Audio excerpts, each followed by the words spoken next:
Welcome back from the commercial break. Our desire for dear viewers is to have a successful microfinance industry. And in order to have this, we must have a built-up confidence among the consumers to access these credit services.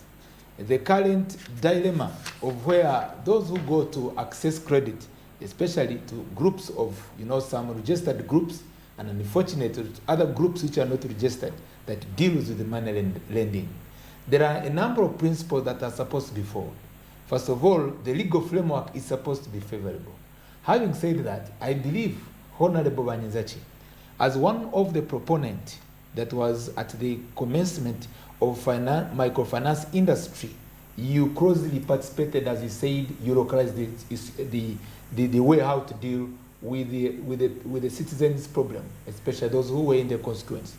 But beyond that, as a national leader, what should we now deal with in our information sharing as the key principles these microfinance should follow in order to build the consumer confidence?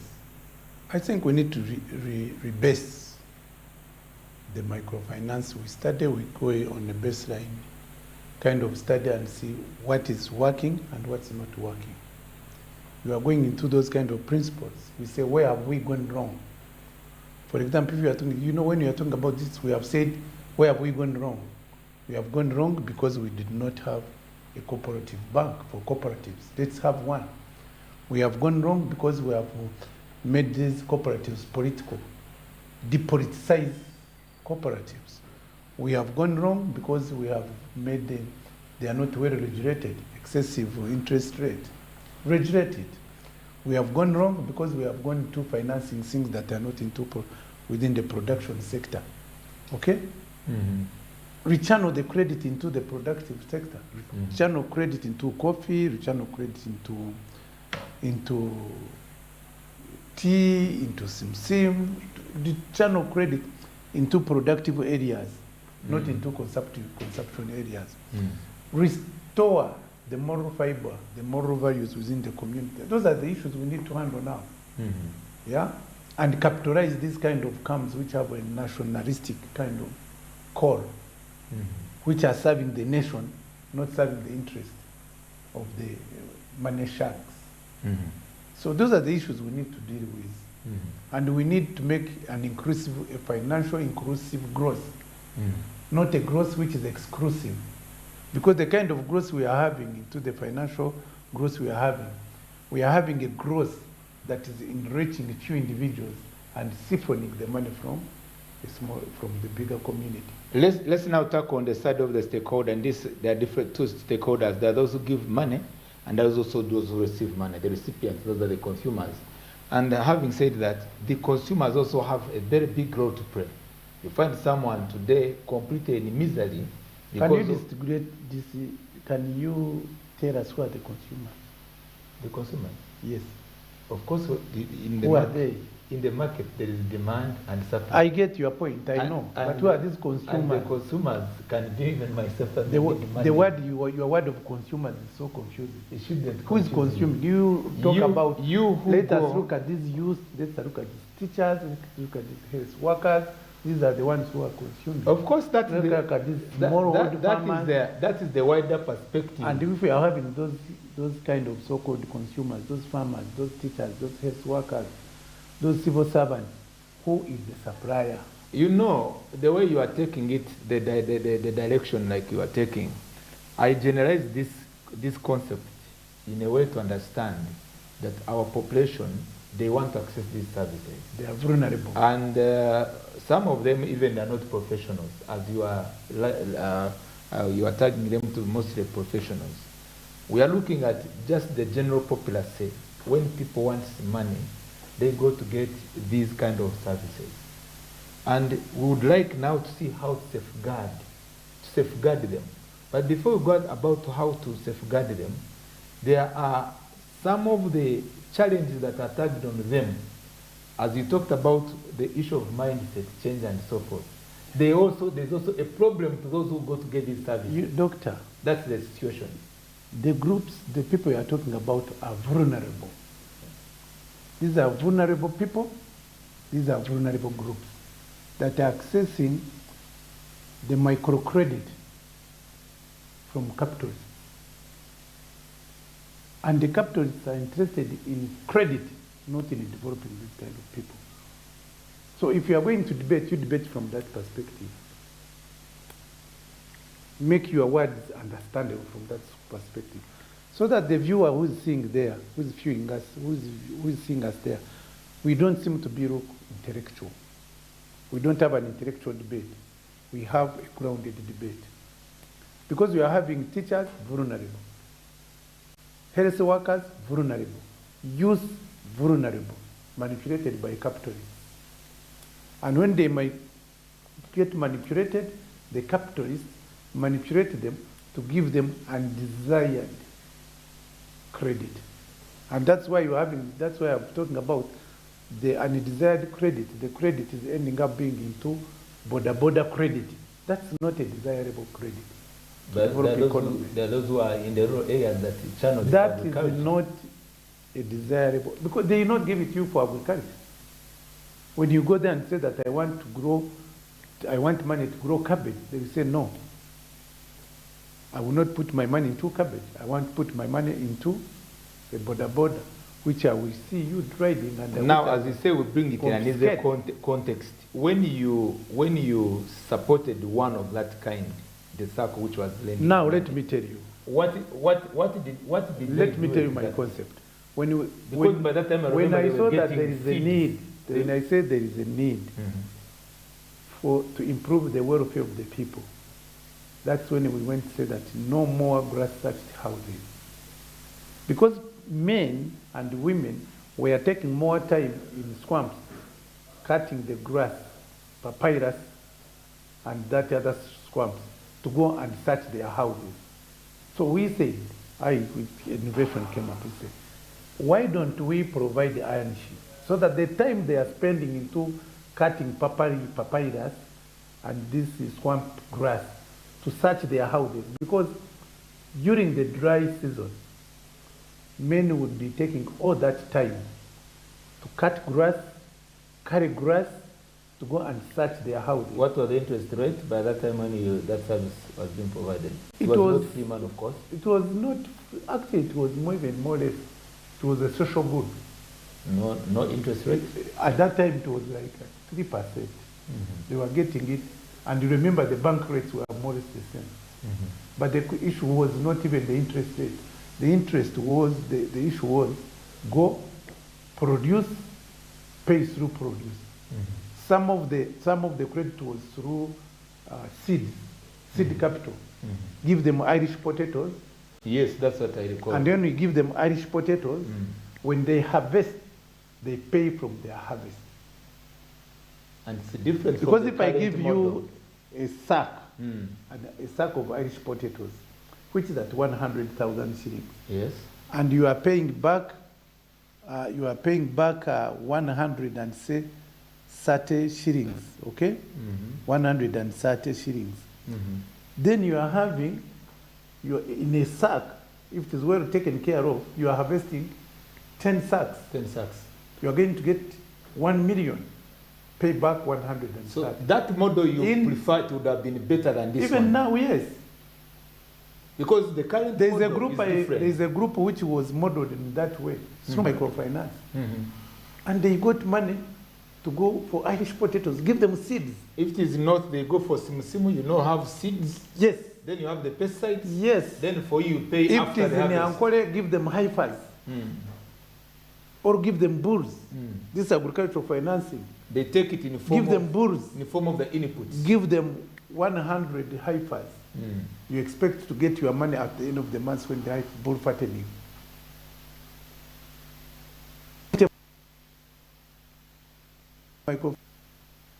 In those days.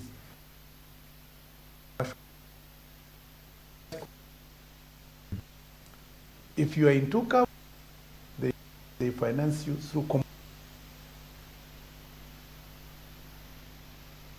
seedlings.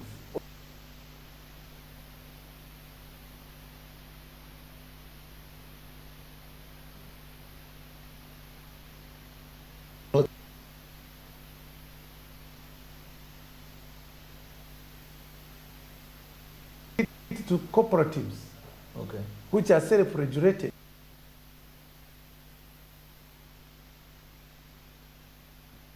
And if you, in case you don't have, the extension worker was functional.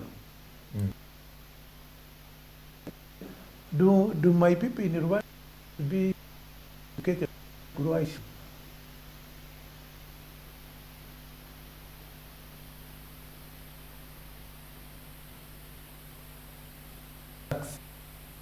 And if it goes, then that one can be negotiated and understood and see how. For example, this is a group. Those are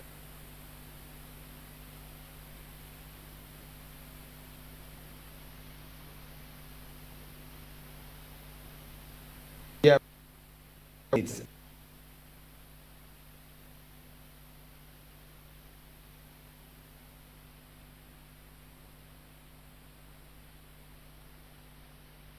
of course it's in the sale of commercial banks. you sold People's Bank. I was in the parliament. My brother Mao, who is the Minister of Constitution, Honorable, and it is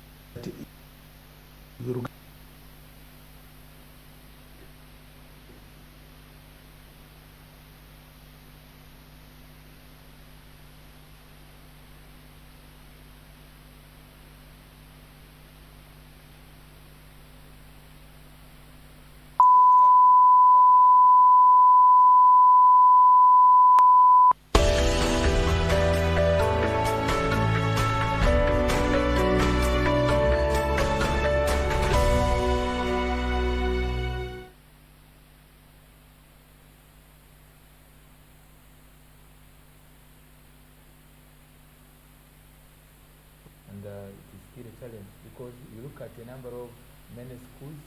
Right now, I was able to access New Vision, where some around 16,000 private schools, they are on you sale. are now talking about education. They are on sale. How can you because of the loans? How can you are have too a high. financial system that is financing school fees, credit for school fees? Sustain the private, the private sector, those No. who are investing in Education should be affordable, not prohibitive. Because you are having parents going into money lenders to borrow money to pay school fees. Then they go into that cycle of borrowing. You are having, so are you getting my point? You are having patients borrowing from money lenders to go and pay bills in hospitals.